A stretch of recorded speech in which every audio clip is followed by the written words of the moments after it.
Have you ever wondered how we discovered the moons of distant planets like Jupiter?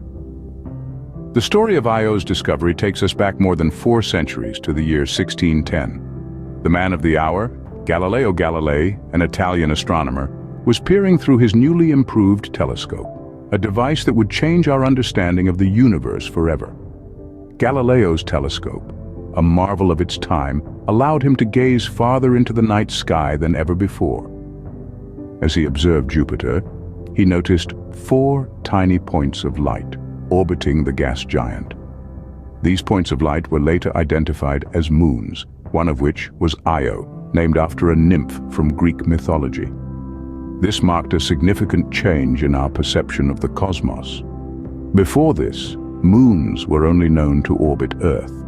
The discovery of Jupiter's moons, including Io, challenged this notion, suggesting that our planet was not unique in having moons. And this was just the beginning of our fascination with Io. What makes Io stand out in the crowd of celestial bodies? Well, it's not your average moon. Imagine a world painted by volcanoes, where molten lava shapes the landscape and the sky is colored by sulfur. Welcome to Io, the most volcanically active object in the solar system. This Jovian moon is a fiery world of extremes with over 400 active volcanoes, some of which spew lava as high as 200 miles into space. Quite the spectacle, isn't it? But don't expect to find any water here. Io's intense volcanic activity ensures it remains a dry, desolate landscape. Io's atmosphere, composed mostly of sulfur dioxide, is extremely thin and unable to support life as we know it.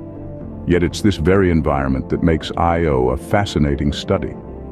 Theories suggest that the gravitational tug-of-war between Jupiter and its other moons creates the tidal heating responsible for Io's volcanic hyperactivity.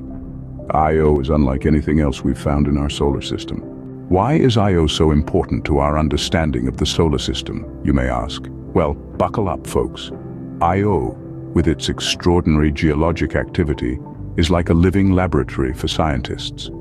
By studying Io, we get to delve into the mysteries of planetary geology and the forces that shape not just moons, but entire planets. Its volcanoes, for instance, provide a window into the interior workings of this fiery moon, helping us to comprehend how heat and gravitational forces interact to shape celestial bodies. But the quest for knowledge never stops. Scientists are planning more missions to Io, with the hope of unveiling new secrets about our solar system. These future missions might help us better understand how life-sustaining conditions could develop, or even if life exists elsewhere in the universe. So next time you look up at the night sky, remember that each point of light is a world waiting to be discovered, just like Io.